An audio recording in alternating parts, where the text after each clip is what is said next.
안녕하세요. 미국 주식 다이어리의 앙찌입니다. 오늘은 외식 프랜차이즈의 양대 산맥 맥도날드와 스타벅스에 대해서 얘기해보려고 합니다. 우선 스타벅스입니다. 스타벅스는 무려 10년 동안 배당을 성장시켜온 대표적인 배당 성장주이기도 합니다. 배당률은 1.86%고요. 배당 성향은 58%로 딱 적당한 수준입니다. 이런 스타벅스의 장점을 한번 살펴보겠습니다. 첫 번째로 미국과 중국이라는 거대한 소비 시장을 잡고 있다는 겁니다. 스타벅스는 미국 커피 시장의 약 60% 이상을 차지하고 있는데요. 이 3등과도 압도적인 격차를 보이고 있습니다. 그렇지만 주식은 기업의 꿈을 먹고 자란다고 하잖아요. 스타벅스의 새로운 꿈은 중국 시장입니다. 저는 중국이 일본처럼 차 문화라서 커피를 많이 안 마시지 않을까 생각을 한 적이 있었는데요. 그건 저의 큰 오산이었습니다. 중국의 커피 시장이 연 20%씩 무럭무럭 성장하고 있습니다. 이에 맞춰서 스타벅스가 중국에서 매장 수를 공격적으로 확장을 하고 있는데요. 2019년에만 해도 600개 이상 오픈했고 총 점포 수가 4,000개를 돌파했다고 합니다. 스타벅스의 중국 사랑이 대단한 게 50년 전통의 커피 왕이지만 매장에서 칵테일도 팔고 피자빵도 팔기 시작했습니다. 중국 사람들의 입맛에 맞춘 라인업을 내놓기 시작한 거죠. 스타벅스가 얼마나 중국 시장에 열을 올리고 있는지를 알 수 있는 대목입니다.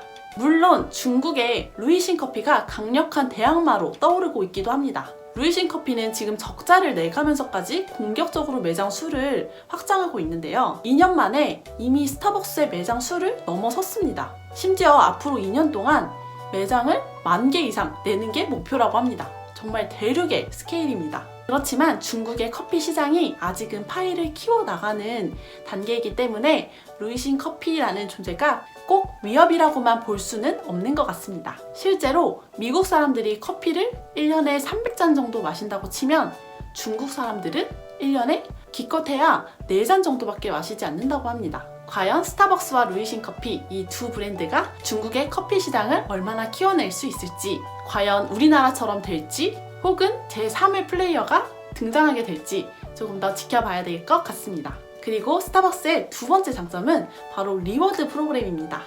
우리나라에서는 마이 스타벅스 리워드라는 이름으로 런칭이 됐는데요. 이게 쉽게 말하면 그냥 멤버십 프로그램입니다. 멤버십 가입을 하면 모바일로 주문하고 결제를 할 수가 있는데요. 리워드 프로그램이 좋은 게 사람들이 금액을 미리 충전해놓고 사용한다는 겁니다. 예전에는 선불 충전 카드를 많이 이용을 했었는데 이제는 앱에 충전을 해서 사용하는 것이죠. 이런 모바일 생태계를 선제적으로 구축한 덕분에 스타벅스의 현금 보유량이 점점 늘어나는 효과도 보고 있습니다. 스타벅스가 지금까지 쌓은 현금 보유량이 약 12억 달러에 달한다고 합니다. 이 정도 숫자면 웬만한 은행에 뺨치는 수준입니다. 그것도 그럴 것이 미국에서 가장 많이 쓰는 모바일 결제 어플리케이션이 애플페이도 아니고 삼성페이도 아니고 구글페이도 아니고 바로 스타벅스 앱이라고 합니다. 다른 매장에서 쓸 수 있는 것도 아니고 only 스타벅스에서만 사용이 가능함에도 불구하고 그렇다고 합니다. 스타벅스가 이런 높은 현금 보유를 기반으로 해서 금융사업에도 진출하는 게 아니냐라는 이야기가 나오고 있는데요. 이것까지는 아직은 명확하게 밝혀진 건 없습니다. 다만 리워드라고 하는 멤버십 프로그램이 소비자들에게 좋은 반응을 얻고 있고 스타벅스 매출 성장의 동력이 되어주고 있다는 건 확실한 것 같습니다. 이제 다음은 맥도날드입니다. 우선 맥도날드는 대표적인 배당 귀족주 중에 하나입니다. 무려 43년 동안 배당을 성장시켜 왔는데요. 배당률은 2.54%, 배당 성향은 63%입니다. 사실 지난 2019년 하반기에 맥도날드와 관련된 여러 크고 작은 소음들이 많았습니다. 맥도날드 노동자 파업, CEO 스캔들, 그리고 예상보다 부진한 실적 등등. 그렇지만 이번 영상에서는 맥도날드의 본질에 좀 더 집중을 해보는 시간을 가져보겠습니다. 맥도날드의 첫 번째 장점은 안정적인 임대 수입입니다. 보통 맥도날드는 부동산 회사나 다름이 없다고 얘기를 많이 합니다. 왜냐면 맥도날드가 입점해 있는 건물의 80%가 맥도날드가 소유하고 있는 건물이기 때문입니다. 그래서 맥도날드가 푸드 사업을 하고 있기는 하지만 주요 수입원 중에 하나가 바로 이 임대 수익입니다. 보통 프랜차이즈 하면 가맹점비 혹은 식재료 판매에서 수익을 많이 남기는데 대신 맥도날드는 가맹점비뿐만 아니라 임대 수입이라는 안정적인 수입원을 확보하고 있는 겁니다. 거의 준 리츠 회사나 다름이 없는데요.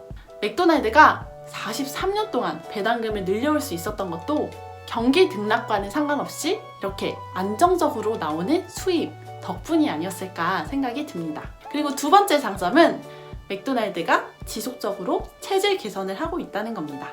맥도날드는 현재로서는 매출이 고성장하는 기업은 아닙니다. 사실 매출로만 보자면 오히려 정체되어 있다라고까지 볼 수가 있는데요. 주목할 만한 건 영업이익률은 계속해서 늘고 있다는 겁니다.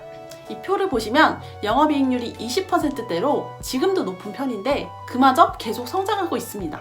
비용이 많이 들어서 마진이 많이 남지 않는 직영 매장을 마진율이 높은 프랜차이즈 매장으로 계속 전환해온 영향이 큰 것으로 보입니다. 앞으로도 맥도날드는 프랜차이즈 매장 비율을 95%까지 끌어올리겠다고 발표를 했습니다. 앞으로는 이제 중국, 한국, 폴란드, 이탈리아 등등 성장률이 높은 외부 시장으로 사업 영역을 확장해 나갈 계획이라고 합니다.